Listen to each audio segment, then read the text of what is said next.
აი დღეს ხშირად ამბობენ, რომ ადამიანი თუ კარგი კაცი არის, ცხონდება. არ არის საჭირო მართლმადიდებელი იქნება, არ იქნება მართლმადიდებელი. როცა ადამიანს სიმდაბლე აქვს, კაცობრიობა სხვანაირად უყურებს. კაცობრიობას უყურებს როგორც ღვთის ყველაზე კარგ ქმნილებას, რომელიც დასნეულდა.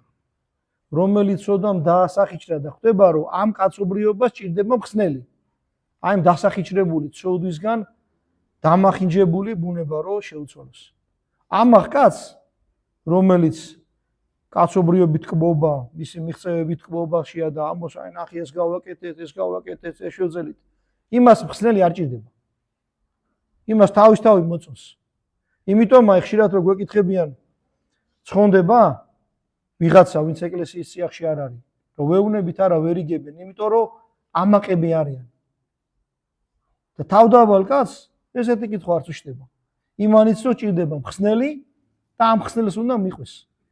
როცა კაცი თავდაბალია, ნახეთ რა კარგად გითხრა, სწორი წარმოდგენა აქვს კაცობრიობაზე, სწორი წარმოდგენა აქვს ყველაფერზე. და როცა ადამიანი არის ამპარტავანი საკუთარი თავი მოწონს, მოტყუებულია ეშმაკისგან. და იმიტომ ამბობენ, რომ მხსნელი აღარ ჭირდება. თუ კაცი კაი კაცია, გადარჩება. კაი კაცი არ არსებობს. ნახეთ რა კარგად იყო ნათქვამი. ვარსკვლავებით საში ღამე ანათებენ. მზე რო ამოდის, არც ერთი აღარ ეჩვენს. ღვთის სიკეთესთან შედარებით ჩვენი სიკეთე აფერი არ არის. პირიქით უკეთურება გამოდის. და ამით როგორ უნდა მოიწონოს კაცმა თავი.